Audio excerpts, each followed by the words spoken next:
前回までのオラオラジオ。オラオラジオ、なんとうっかり2年目に突入しております。はい、久しぶりに一人です。孤独だよ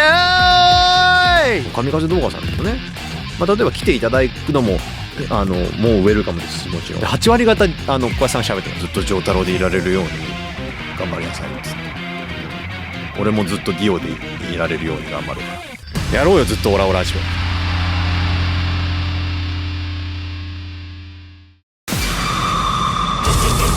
ジョジョの奇妙なスターダストクルセンド、オラオラジ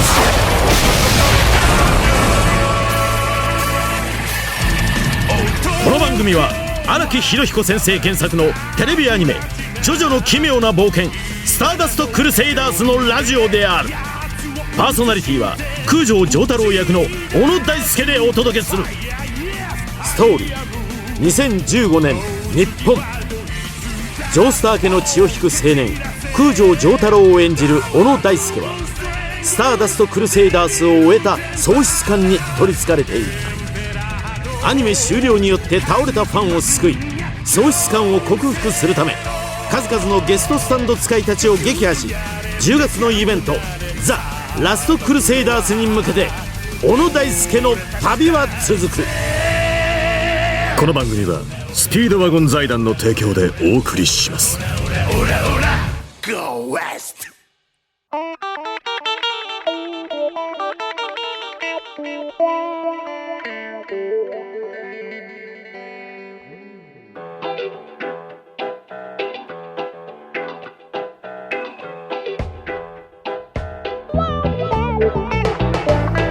改めまして空城城太郎役の小野大輔です。ジョジョの奇妙な冒険スターダストクルセイダースのラジオ第29回です。ということでですね、はい、気づけば雲翔さんの回、第27回ですねからオープニングが変わりました。皆さんお気づきでしょうか。もちろん気づいているでしょうね。ですね、僕驚いたんですよ。いつの間に大川さんのこのナレーションを取り直していたのかと、先ほど聞かせていただきまして、疑問点はいくつかありますけれども、一つ言いたいのは、僕はこれまで来たゲストの皆さんを撃破してきたんですね。やっぱね、思いましたよ。本物は違うなと。大川さんの声で読んだらそれは面白いよ。弊社のベテランを捕まえてこんな遊びをするなんていいぞ、もっとやれ。はい、そんなわけでですね、今日も張り切って参りたいと思いますけれども、オープニングにもこだわっておりますよ。はい、そうだ、そう、メール、こちらスタンド名、アブドゥルはエジプト人。キャストスタッフの皆様、長きにわたるアニメ放送いいな戦いの旅、お疲れ様でした。お疲れ様でした。そして最高の時間を本当にありがとう。ありがとう。ラジオも簡潔に合わせたのか、前回までのオラオラジオもリニューアルされたのが印象的でした。しかしツッコミどころが多すぎやしませんか。特にゲストスタンド使いたちを撃破しのところ、そうだよね。私の記憶では、このラジオはそんな殺伐としていなかったはず。ともあれ細かいところでも楽しませてくれるラジオ、これからも応援させていただきますということで、まさしくね、今僕が喋った通りのメールが来ておりますよ。もう予言のようにね。はい、続きましてこちら、スタンド名来訪者なお。アニメ本編が終わってしまい寂しいなと思っていたところ、オラオラジオが続くと知りとても嬉しいです。さて先日の雲翔さんゲスト会を聞いていて気になることがあったので初めてメールさせていただきます。それは能力説明の成長性のところなのですが、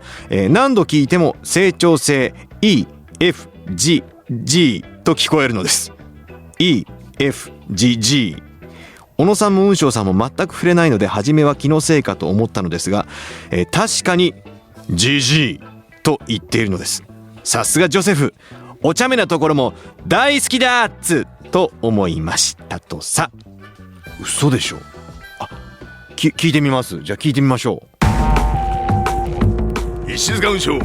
精密動作性 E 成長性 EFGG。 本当だ。GG やりやがったな。またやらせていただきましたんだ。いやこれを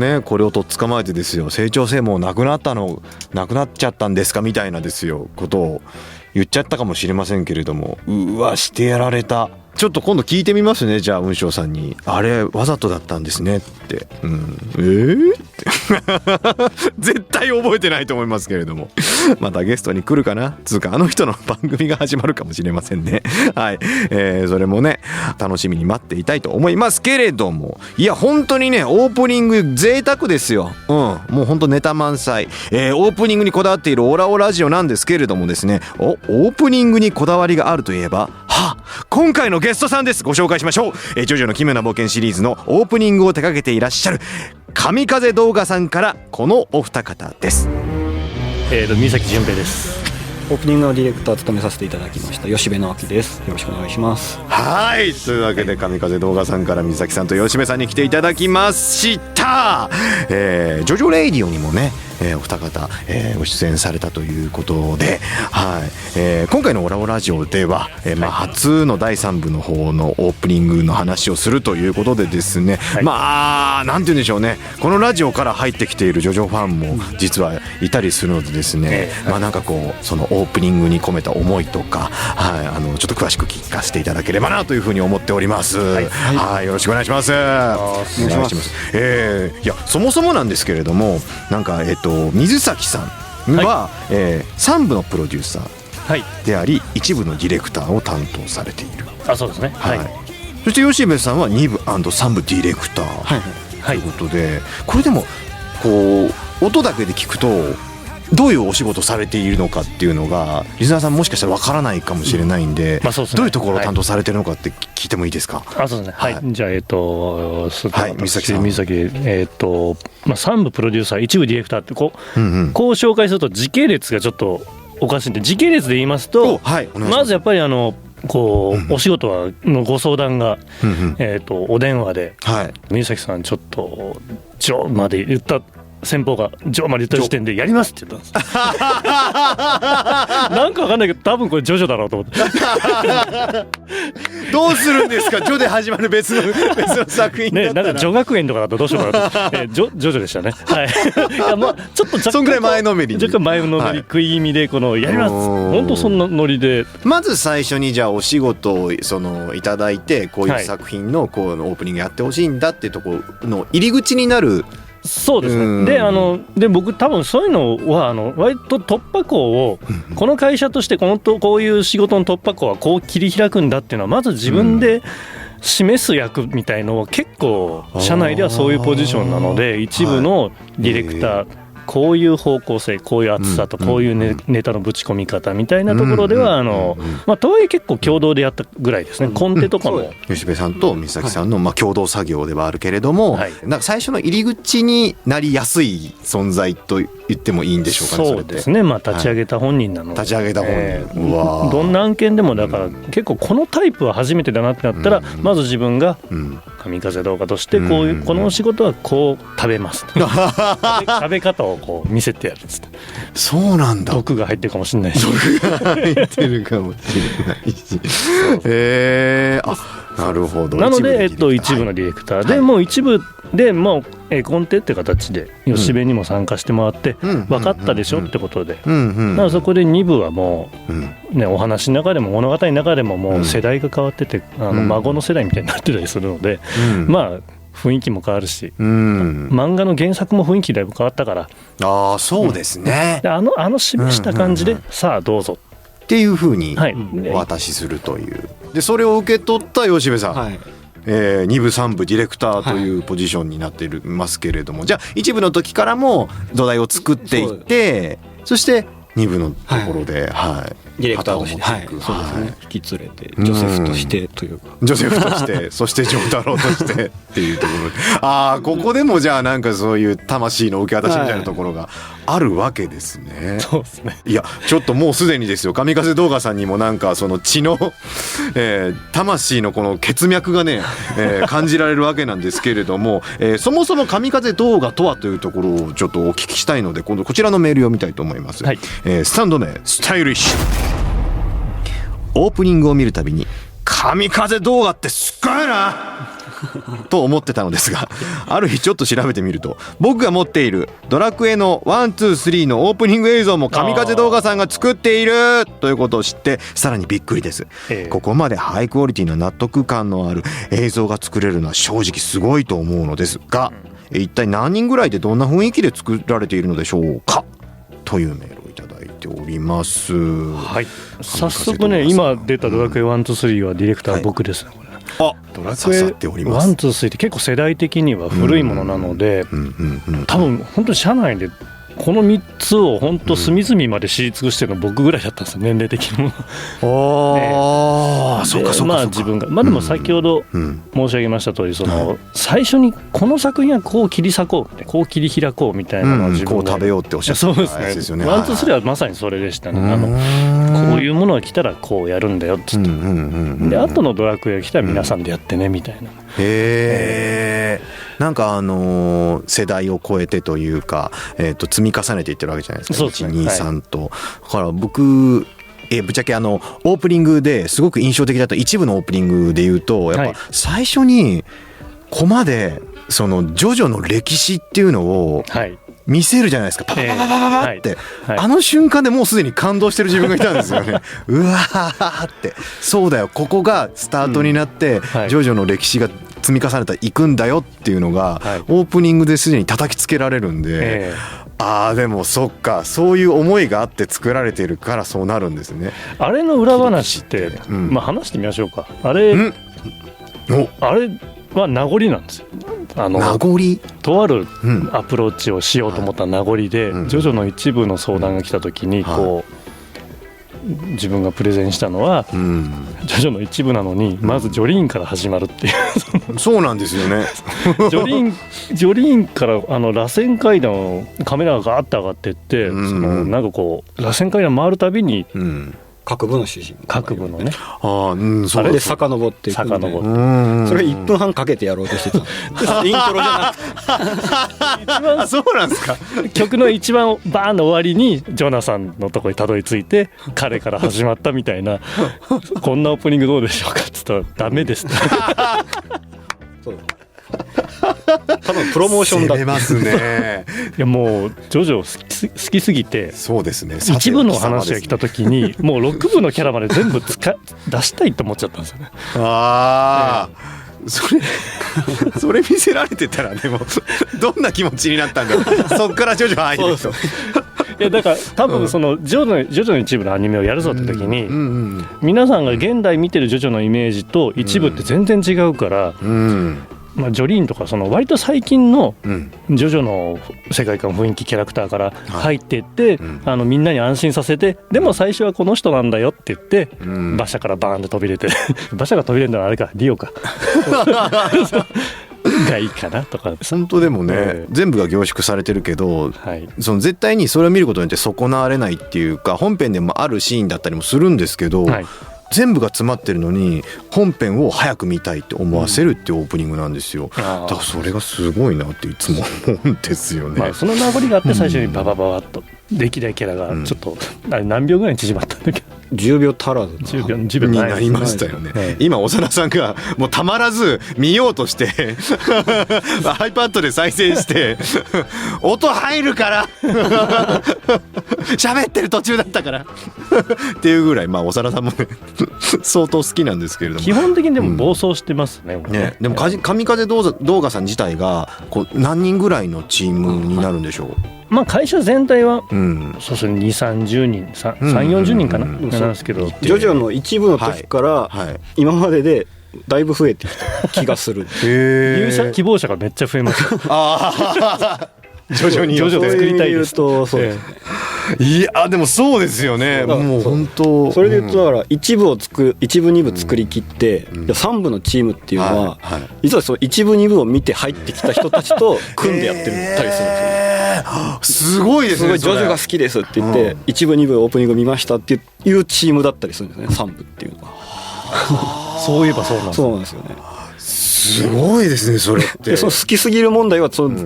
きすぎる問題割と作る上でこういろいろと弊害まあ大変な思いをね、そう大変なことがあったとしたらもうそういう好きすぎる問題ぐらいで、なるほど過ぎるやつらをこねうはい指導となんかね、どうはいあでもすごいいい螺旋というか、いそうい連鎖が起きてるんです本当にね。その神風動画さんの今回はいゲストに来ていただくということで、はいいろいろ調べたりもしたんですけれどありがとうございも、紐解いていくといろんなジャンルの、はいいろんな映像を手掛けてらっしゃるんですけども、社訓といいますか、僕はいすごい感銘を受けたんですよね。妥協は死って妥協いうらしいです。はい。もうほんまなんかまさしくジョジョっぽくってこれがこれどなたが言い出したんですかこれは。あ、美咲さんだ。そうです。だいぶ首絞められてますね。この社訓が有名になっちゃって、いやそうですね。なんかこれは衝撃的ですもん。正直途中で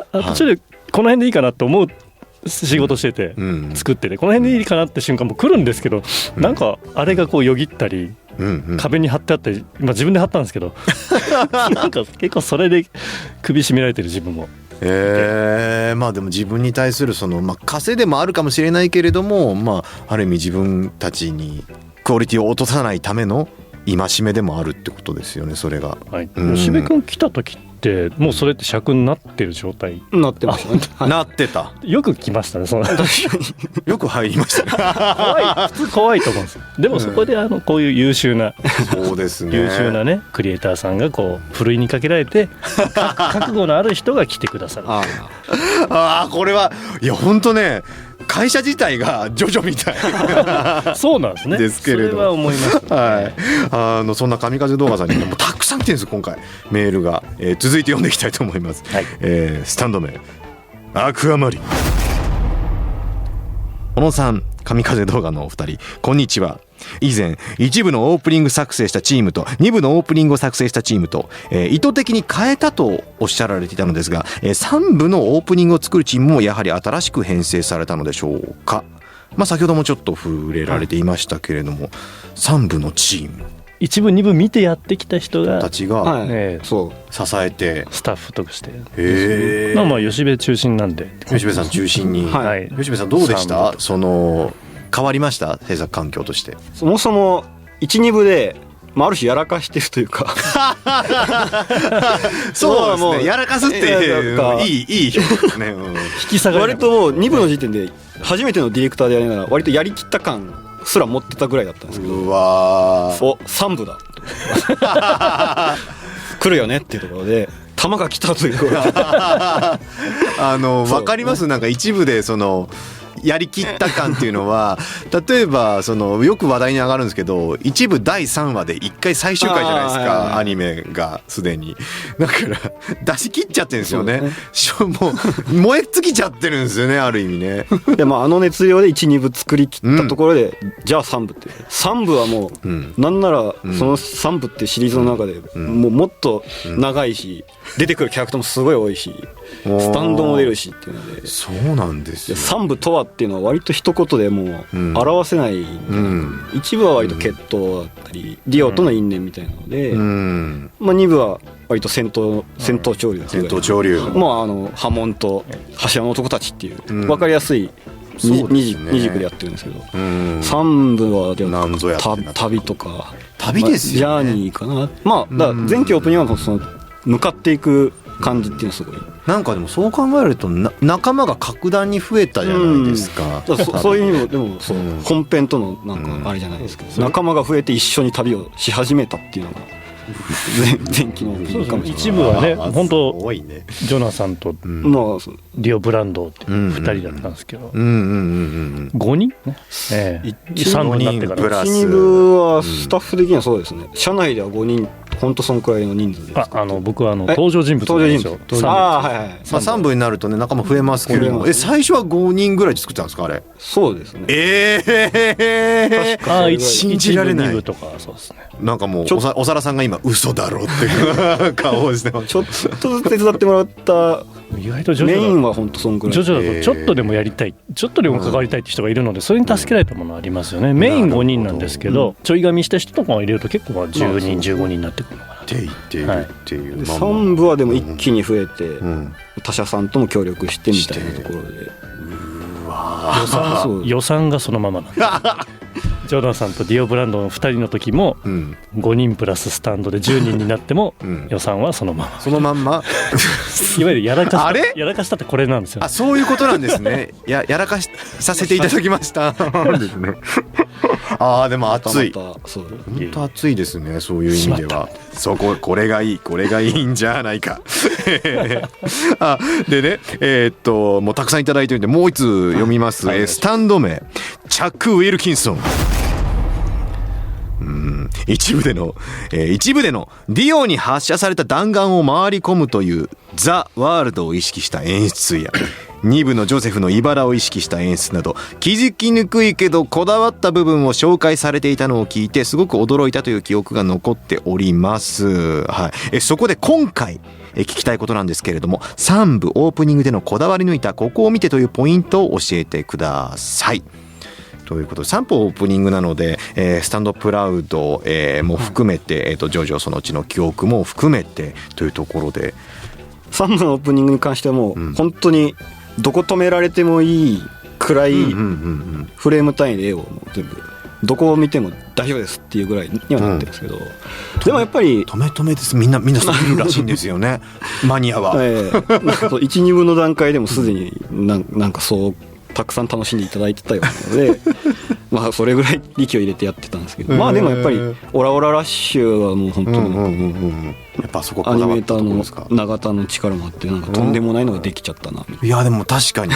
あそこは僕も度肝抜かれました。あれは放送の電波が耐えられなかったスピードが出たっていうブロ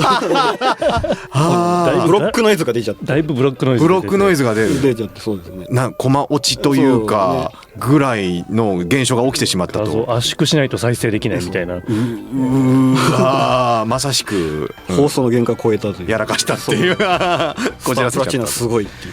そうでね、その映像テロップ関連、そのギミックに関してのメール来てるんですけれども読みたいと思います。スタンド名ピンクストレングス。小野さん、スタッフの皆さん、そしてゲストの神風動画さん、はじめまして。いつもオラオラジオ楽しく拝聴しております。今回歴代ジョジョの素晴らしいオープニングを制作されている神風動画さんがゲストということで初めてお便りをさせていただきました。神風動画さんのジョジョオープニング必ずコマ送りにして映像テロップの文字の細部まで見るほど大好きですと。質問なんですが、スタンドプラウドでのサビのシーンでジョセフがハーミットパープルを放すとき、茨の中にシャボン玉のような丸いものが見えるのですが、あれはシーザーのシャボン玉を意識されたのでしょうか、またはトゲを正面から見た表現なのでしょうか。ファンとしてはとても気になります。ぜひご回答よろしくお願いいたしますと。これは僕も初耳なんですけど、多分ね、吉部が何をしてるかわからないので本人に聞くのが一番いいのかな。三崎さんでもわからない部分やっちゃってる部分があると吉部さんが、どうですかこれ。いやでもまさにそうね、コマ送りしてご覧になられてるっていう、シャボンが茨の中に、これに限らず割とそういうような、ね、これって何なんだろうみたいなのをいただくんですけど、まあそう見えたなら、それでいいんじゃないかなっていうふうにも正直じゃあもう言っちゃうと、もう言っちゃいましょう。狙ってはないですね。トゲ、本当にただ多分ファミットパブのトゲがたまたまカメラを向いていたんだとは思うんですけど、トゲのそうか向く位置によって角度によってそう見えている、引力じゃないけど本当にジョジョ作ってるとなんかそういう偶然すごいジョジョの世界とリンクしちゃうようなことって本当に引きつけますよね。なんかたくさんあってですね、偶然もじゃあ狙ったものにしちゃおうかな結果オーライっていうのもいやでもあると思います。でも逆に言うとその確実に仕掛けてるなっていうところもなんか2回目3回目でやっぱ気づいたりして、まあ分かりやすいところで言うと最初はその5本の光がスタンドパーで差してきて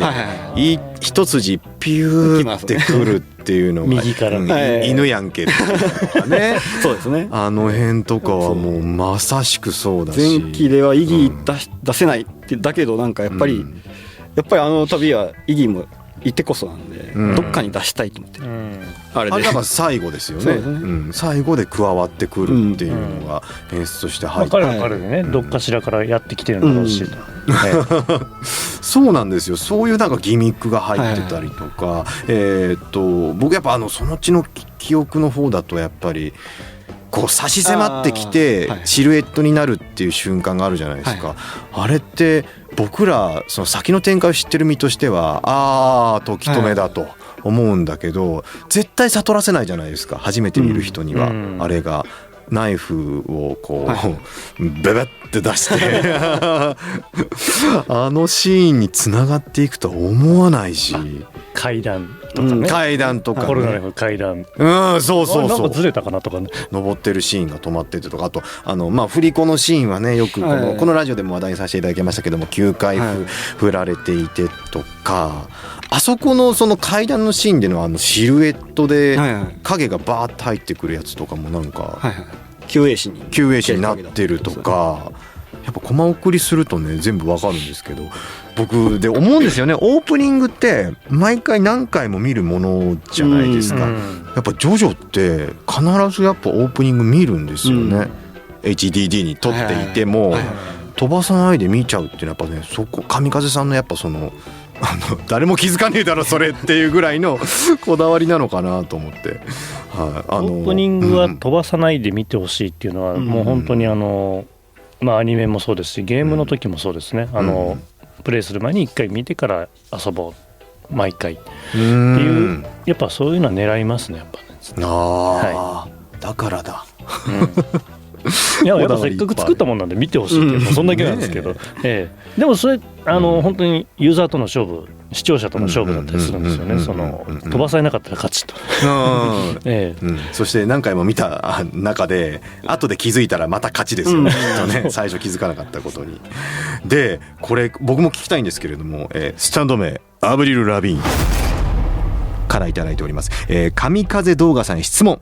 今回泣く泣くカットせざるを得なかった、盛り込めなかった設定シーンや演出ってありましたかと。毎回目が食いつけになっています。すごく凝っている映像ですねというメールをいただいております。盛り込めなかった設定やシーン、演出前後含めてですかね。そうです。基本はネタバレがやっぱりダメっていうのが、もちろんオープニングで全部バラしちゃったらそれ本編の面白さを損なってしまうので、そういう意味で敵キャラとか、基本的にはスタンド能力これみたいなのも出せないんですけど、そういう意味でシルエットで敵の予感だけちょっと入れるみたいなとか、だからそういう本編に組み込むためにこう工夫してなんとか入れてるっていう感じなんですね。なるほどね。あとはこれ入れたかった。さっきもねでもおっしゃってましたもんね。その最初の段階で言うと全然戻っていくなんていうのは入れたかったけどつっていっぱいありそうですね、そういうのね。ダメって言われててもスタンドプラスの方だとホールホースちょっとだけ体映っていましたね。あれはホルホース役の木内さんが気づいてたんですよね。びっくりしたんですそれが。基本的キャラ出てこないんだけどちょっとだけ見えてたりとか、なんとかこう入れられないかみたいな隙間を探してなんかね。あれこそ途中で扉絵にまでちょっと出てきてたホルホースのイメージと被るんですよね。お前主人公チームじゃねえぞ。旅する背中と一緒になんかパッて映るっていう。じゃあそういう意味では入れたかったけどっていうものはあるけれども、後悔はない感じですか？そうですね。むしろ後悔はないかな。何？そっか。なんかね、そう今回ねおさらさんからねその台本に書いてあるんですけど、スタンドプラウドのオープニングで水崎さんと吉部さんの名前が一瞬効果音に変わりますが何になるか知ってますかっていうのが、僕に問いかけてきてるんですよ。確かにこのね、まだ触れてなかった効果音が、そのフォントがねムヨンってなって効果音になって、消えていくっていう演出ね。いやもうあれ上風さん特許取ったもんですよね。あれは感動しましたけれども、クイズだねこれね。つまりもちろんお二人は覚えてらっしゃるですもんねこれはね。それ大丈夫ですか？大丈夫ですよね。書いた本人はディレクター本人は覚えてるでしょうね、吉部はね。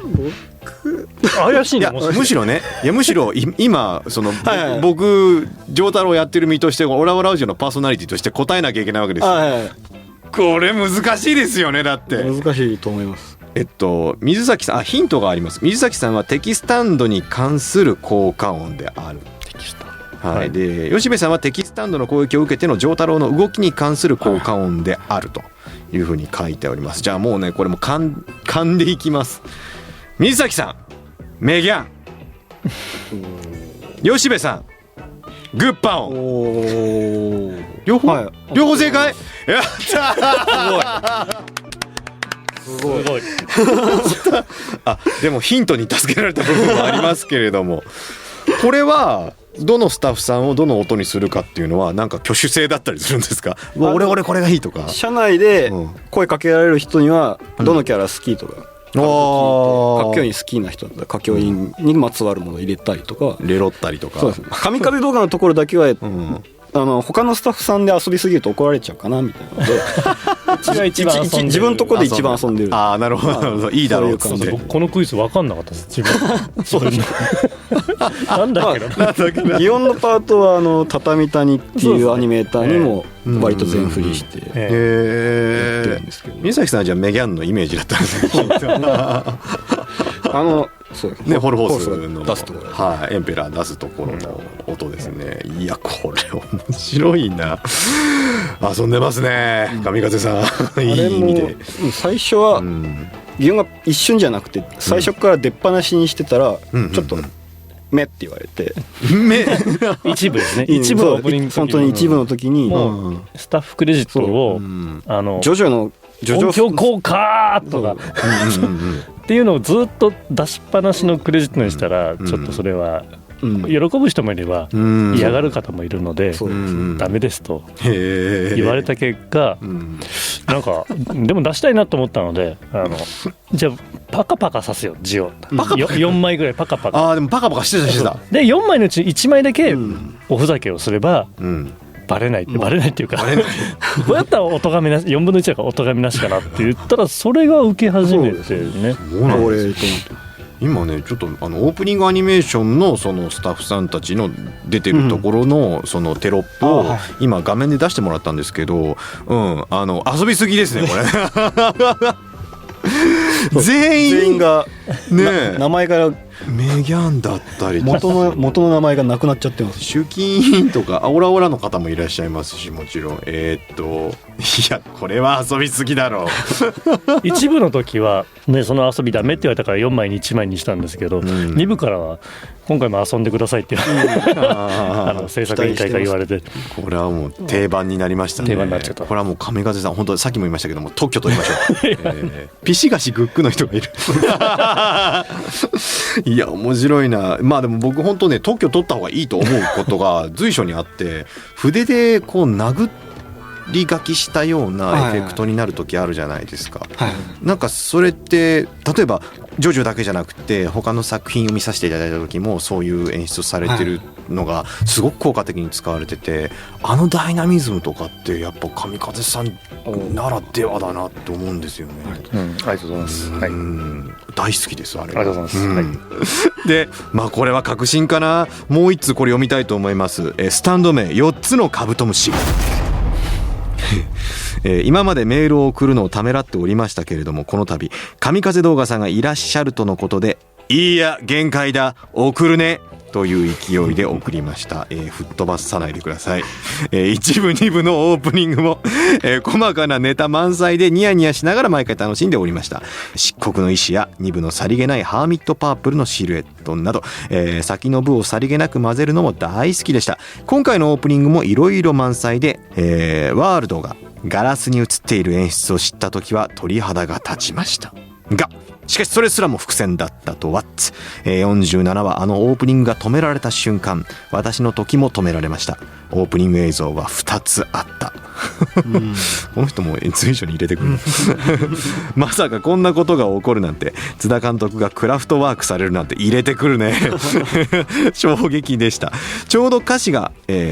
ザワールドからオラオラになるからこそできる演出だと思うのですが今までのオープニングも含めて制作秘話のようなものを聞けたらなと思っておりますともう本当今回のそのジョジョその血の記憶の一番の大きな仕掛けですよね、時止め。そうですね、あれはそもそものその企画の段階から上がっていたんですか？まず曲はいただきましたね最初に。曲は先にありきで。そうですね。吉部にはまず相談したんですよね。僕、そうか、自分が言い出しっぺですよね。言い出しっぺですよね。僕はオープニングを止めたいんだと。そうです。でもリオが時を止めるとネタバレになる。オープニングでのネタバレはダメだという指令には背いてしまう。じゃあリオが話数の中で時を止めた後だったらネタバレじゃないですよねっていう思いがふっと湧いて、やっぱリオ出したかったんですよね。楽曲そのものがもう結構リオを感じさせる曲じゃないですか。なんか田中康平先生のあの曲、ホラーテイストだし、これリオ出さないのはいけないなと思いまして、吉部に相談して集英社さんにプレゼンに行くときに珍しく手ぶらで行って、本当はいつもあったらもうコンテできてますみたいな感じで携えていくものだけれども、ある程度コンテできた状態でこう持ってますけど、今回は手ぶらで行こうと。っていうのは最終回付近で曲も何もかも放送そのものを1回9秒開ける、このプラン、そうですよね、このプランがまず通らないと、コンテ書いてもこうしょうがないから、何も持たず行こうよっつって、プロデューサーも同行するんですけど、プロデューサーには言わないで行って、で委員会の場でこの歌詞の「エンド・オブ・ザ・ワールド」っていう「ザ・ワールド」って言った瞬間のところから曲を止めて時間も止めて、9秒ここだけディオを最終回だけ登場させたいんですっていう話をしたのが最初です、なるほど。まあつまりあのオープニングがもう最初のその、エジプト編に入ってからのあのオープニングを作る段階で時を止めてやろうと止める気満々で思っていたってことですよね。そうです。後付けじゃないんですよね、はい、もうエジプトに入った時からもうすでにもうやると言ったらもう仕事は終わっていたわけですよその時点で。おっしゃった兄貴ですね。手ぶらで弾く時でもダメだろうなって僕は思ってたんです。そうなんですよね、僕もちょっとだからダメかもしれないプランを根底書かせて持ってっちゃ悪いなって思ってますって言ってみて、今日は手ぶらですってなぜかと言いますとってプレゼンをして、まず皆さんにバッて言ったら、時が止まっちゃったみんな結構考えてましたね。止まったんですけど、でも一番最初にこう津田監督がやっぱり、できますよって言って、おってできますよだったかな、僕はこれを見たいですって言ってくださった。それもありましたかけど、っこいい。できるとそれはできると思いますっていうのをいただいたんで、でみんなが顔見合わせてやれるかもねとか、そうかアバンの分をそうかちょっと縮めればとかわなってざわついてやろうっていうことやね。つまりオープニングがその時止めた分伸びた分本編が短くなっちゃうので、まあそれはでも本編は本編で多分濃厚な中で、それは今考えると CM の入りもタイミングもずれるし本当だ、いろんなこと1分1秒を争うところですけど、でやっぱ本当計算して作った田中康平先生の楽曲もそうなんですよね、そこで止めちゃっていいのかっていうのもあったんで、僕らはこれを勝手に納品するわけにいかないので、まずそのどうですお上の皆様だとこれをやれるかご判断なさったら、僕らはこれに関してコンテを吉部が書きますと。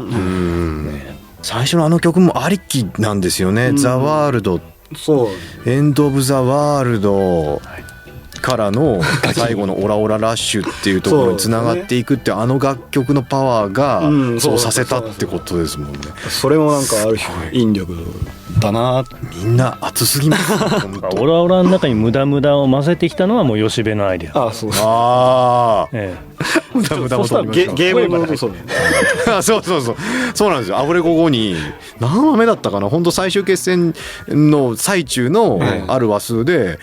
この後オープニング用の無駄取ります、オラオラ取りますって言われて、何それってそこで初めてまあほぼ初めて聞きましたね、その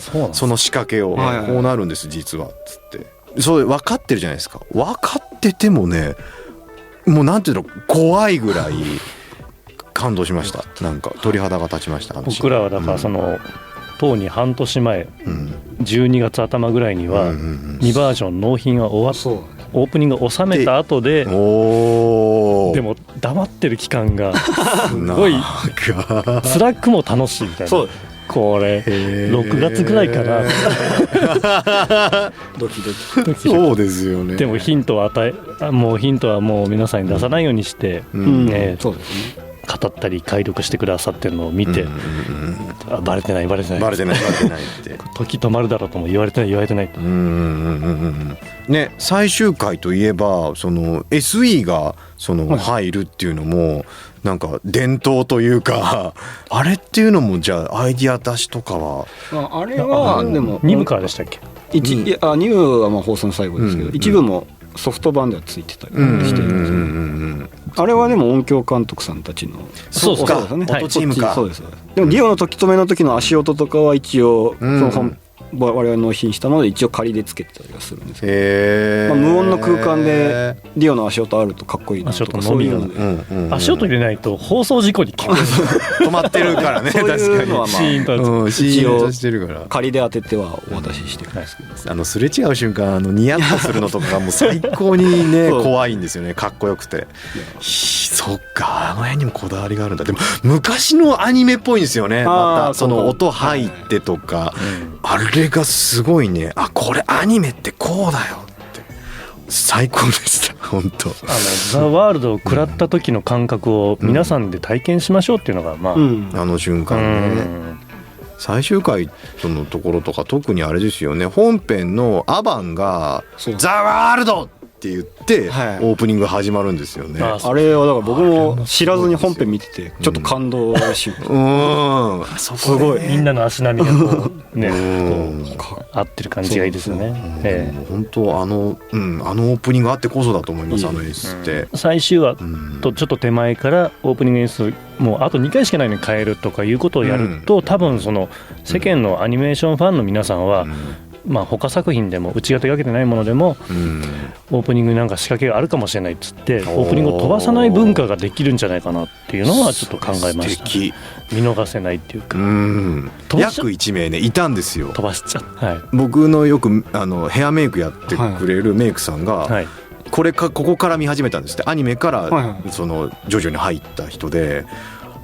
オープニングなんかあるんですかって言われて、いや損してるって撮ったやつ見てたんですよってそう悔しがってました。知らずに見るのが一番のザワールド体験なんですよね。ですよね、もうぜひね皆さんも絶対飛ばさずに見てほしいですし、まあ本当繰り返し見てほしいですね。ね、これ今聞いてる皆さんに、だシリーズ20回以上かエジプト上陸してから何回も飛ばさずに見続けた人ほど多分驚いてもらえるだろうっていうそうですね。飛ばさなくてよかったっていうね感動。最初だけ見てずっと中飛ばしてて最初だけ見てもその感動なかったんじゃないかな。お話としてもね。そうお話としても、みんな肝に銘じておけというわけで、じゃあねこれ最後にこれ読んで終わりたいと思います。スタンド名赤なめさんです。神風動画さんへの質問ということで、ウルトラジャンプの CM4 部5部6部が使われていて、その圧倒的な表現度に CM という枠を超えて素直に感動いたしました。また素晴らしいオープニング動画と CM 期待しています。シャシャこれもそうですよね。神風動画さんのその代表的なお仕事と言ってもいいと思うんですけれども、どうですか。もう、僕はやっぱすごく衝撃的なのシャですよね。やっぱシャって森王町の大村前で始まり、そうそうウルジャン4ですよね。駐車場でね、彼らそうですよ。しかもねジョリーンもね、最近はそうですね、付録の話してましたすごいイギーのでプッチ神父が出ていたりとかね、カブトムシってどんだけ言うねんみたいな。神風さん大好きなんだなって思いましたこれは僕らのオープニングでオープニングって声は入らないじゃないですか。そのビジュアルだけでこうジョジョあるあるっていうか名場面とかジョジョの世界観に引き込むんですけど、ようやく僕らが声が扱ってもいいエリアが CM なので、もう本当ジョジョ漫才をここでやろうっていうのをずっとやらせていただいてます。これに関してはジョジョでいかにその公式のところで遊べるかっていう部分がふんだんに出てるんですよね。まあね、シミュレーションの広報の方はだいぶ心が広い方、そうですね本当に多分ね僕思うんです、ここからジョジョなんだって思って読み始める人とか絶対いると思うんですよね、この CM 見てとっていうのがあると思うんで、CM これからもぜひ期待してますこれ、あとシャーって考えたら誰ですか？シャワーあれ高木さんかな、集英社って収まらなかったらしい。ああまあそれもはいはいはい。奥安が結構これ喋り通すような CM なんですよね。そうですねわわわって言って最後集英社って言わなきゃいけないけど収まんなくて、入らないって、冗談でシャって言ったらしいんですけど、なんかそれがいいっつって採用された。それがいいんですよ。この辺は CM ディレクターとかのね裁量だったりするんです。まあそうですすごい面白い。普通ね会社の社名を最後コールするところで集英社をシャって略すって普通ないですね。普通ないんですけど、ここは集英社さんの心のそこも心の広さだからでも本当はプッチ神父の時にこうカブトムシなんとかなんとかって最後の一言はやっぱ僕は集英社って出てるのにカブトムシって言ってほしかったなってさすがにそれはそこはちょっとダメだった。そりゃそうでしょ。いやー面白いね。でもね本当に神風さんの遊び心が満載なんで CM まだご覧になってない方もぜひご覧ください。そしてこれきっかけでジョジョをもっと好きになってください。というわけで、以上神風動画破壊力 A スピード A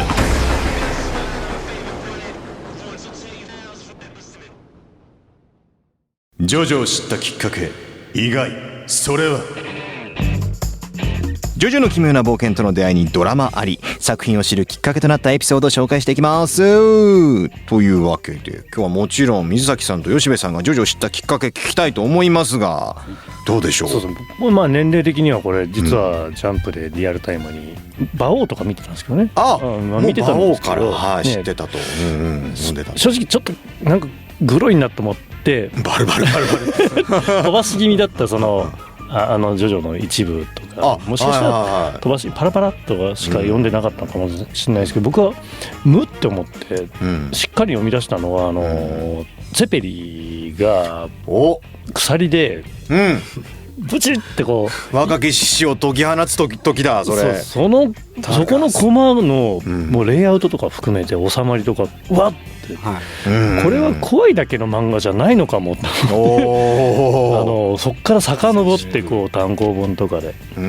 なので荒木先生すいませんみたいな感じでそっから遡って見始めてツェペリの A パーツ B パーツがこう分離しちゃうとこからあれは衝撃でしたね。それをジャンプで見てからこれは見なきゃいけない漫画だったという形で追い始めたのがきっかけですね。さっきもおっしゃってましたもんね、そのジャンプの作品っていうかその死んだ人はもう戻ってこないっていうことを結構明確にね描いてますもんね、シーンって。そうですね、やっぱ生き返っちゃういろんな漫画が多い中、ジョジョだけはこう帰ってこないっていう、この緊張感がこう、いいですよね。緊張感ね、確かに。でも別れもなくいなくなっちゃうんですよね。あっけなくね、アブドゥルとか。そうなんですよね。お別れの言葉もなく腕だけが落ちてるって、あっけなさすぎるっつって、死ってそういうものなんかもなって、身近な人間の死とか立ち会ったことないぐらいの立場なんではあるんですが、読んでる時は、でもやっぱ漫画見るとこうなのかもしれないっていう、大人になるほどしみるんですよね、そうですね、そうですね。じゃあ、吉部さんはいかがでしょう？ジョジョきっかけ。僕はある時気づいたら家にあったって感じなんですよ。家にあったんですか？多分父親がだから好きで集めてて、お父さんか。ある時あったってことは自分で買ったんじゃなくて、じゃあもう父親が買ってきて棚に並んでるのを見てって感じですね。まあだから多分リアルタイム的には4部ぐらいからは多分一緒に追っかけて、単行本派としてこう追っかけてた感じですね。単行本の方で。そのね、僕思うんですけど、僕もやっぱ役者仲間に聞くと単行本派が結構いて、連載でも読みたいんだけれどもあえて単行本を待ってるっていう派がいて、でその究極系がいて、とある役者がスティールボールラはいはいはいンやってる時にうん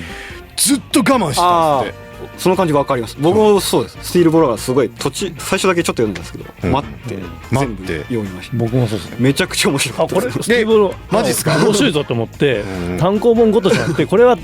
本当に単行本が完結ですよね揃うまで待とうと。そうで 8部も僕それ継続中で最初のあ3巻ぐらい読んで面白い。でももう毎巻も待つのが長い、ちょっと長いじゃないですかやっぱり、うん長いスパンなので何巻まで出てるか知ってるんですよね。そう今9巻でしたっけ？買って集めてるんだけど、ジョジョリオンは開いてない。 10です10ですね。 10だ10だ。そう10まで本屋に並んでるの見てまだ10まだ10か。まだまだだ。まだ触ってるから割と情報のシャットダウまだンして触ってはいけない。一気に読んだ時の快感をスティールボーラーで僕知っちゃって1、2は読んじゃったの。ジョジョリオ1、2ぐらいンは読んでます。僕はね避けてる。う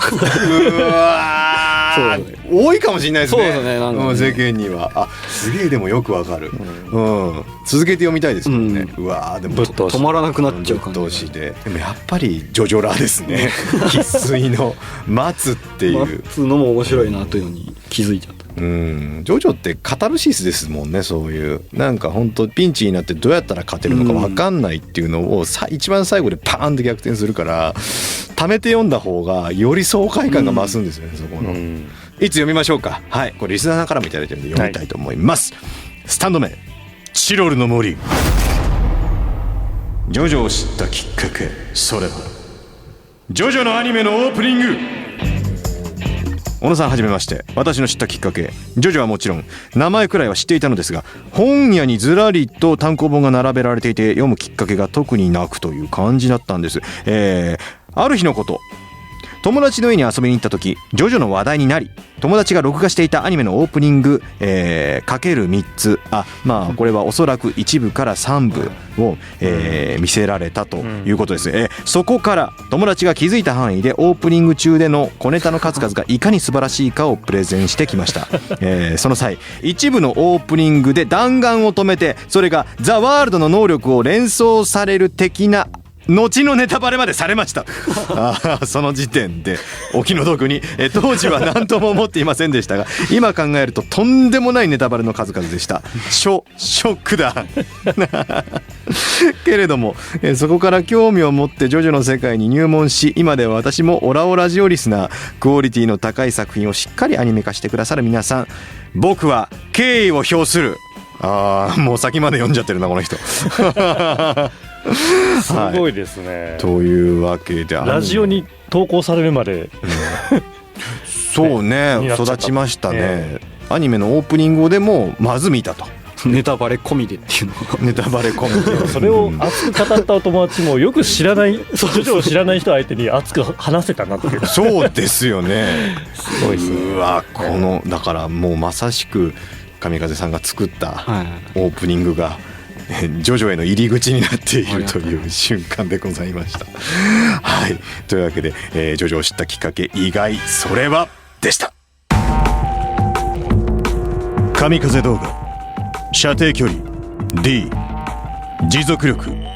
E、 精密動作性 A、 成長性 D。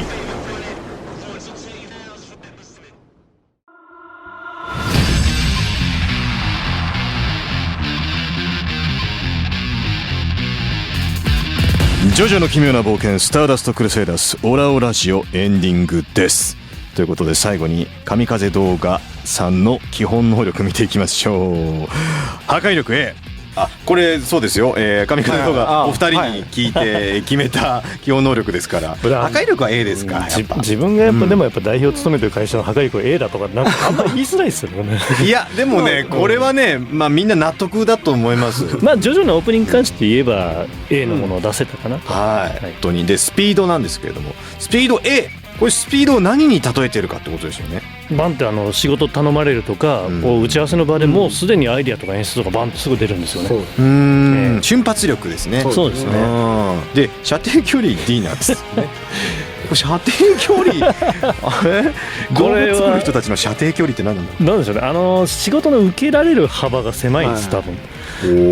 本当に神風動画らしいよねって言われるのばっかりっていうのは結局言われそうなものしか受けてない出ないな届きそうな相手としか戦わないっていう。自分たちの色が出せる範囲でしか仕事してないみたいなですよね。自分の得意な距離でっていうことです。賞賛のなさそうなご相談はちょっとなんかこう言い訳しながらこう聞いていくっていう。あ、でもさっきね打ち合わせというか間の時間で話してる時に言ってましたもんね。能力、近距離パワー型かなって吉部さんおっしゃってて、それは確かにそうですね。なるほど。自分の間合いに入ったらすげえぶん殴るっていう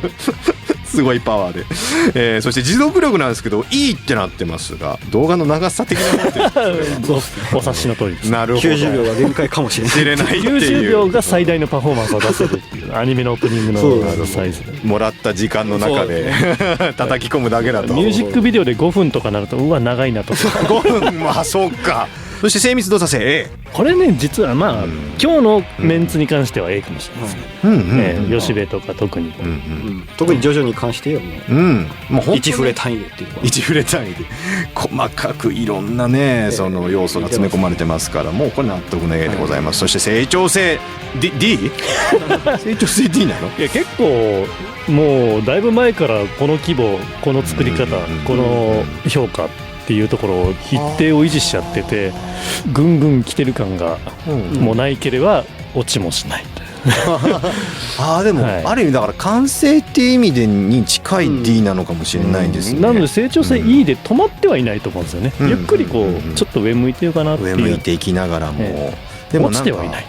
なんか真ん中にあるものが変わらないってことですよね。じゃあねきっと。そうですね。だいぶ前にこのスタジオって形になっちゃったのかなって。でもだからこそね変わらずこういいものを皆さんに届けられるんじゃないかなというふうに思います本当。はい。じゃあ今日最後ご感想を聞かせていただいて終わりたいと思いますが、水崎さんいかがでしたでしょうか今日は。感想か。僕からじゃあ吉部さんお願いします。先週末3日くらい前に出ませんかっていう、ぶっちゃけるといただいて、ものすごい緊張して何喋ろうって、逆に何もまとめずに来たんですけど、喋ってみたら1時間超えちゃってるっていうところで、でもなんかもっと話してたいなっていうふうにね。そうなんです。すごく楽しかった。ジョジョレディオよりは吉部が喋りました。そのか成長したちょっとだけ成長したんだ。はい、そんな感じで。ありがとうございました。じゃあ水崎さん、はい、それちょっと真逆かもしれないんですけど、いや本当にもっと緊張してきた方がねやっぱビシッと締まるしバってなるかもしれないですけど普通になんかこの小野さんと雑談しに来たりいやありがたいですよ。いいのかなって。でもジョジョ好きトークが久々にちょっと僕らオープニングってだいぶ前に納品して、しばらくやっぱ現場の中のジョジョ熱があるかって言ったら正直もう別なもの取り組んでたりして、そうですよね。ずいぶん前に仕事終わって客観的に見てる中で、でもこう終わって改めて呼んでいただけると熱かったなってなりますし、今更熱くなってきたところで何もまあいいやもう本当でもなんか作りたいですね。すごい熱いじゃないですか。作りたいんですけどね。はい。久々にジョジョ熱がこう蘇ってちょっと楽しかったですね。ありがとうございます。本当神風さんのなんかこう熱をね感じた、今回のオラオラジオでした。というわけで、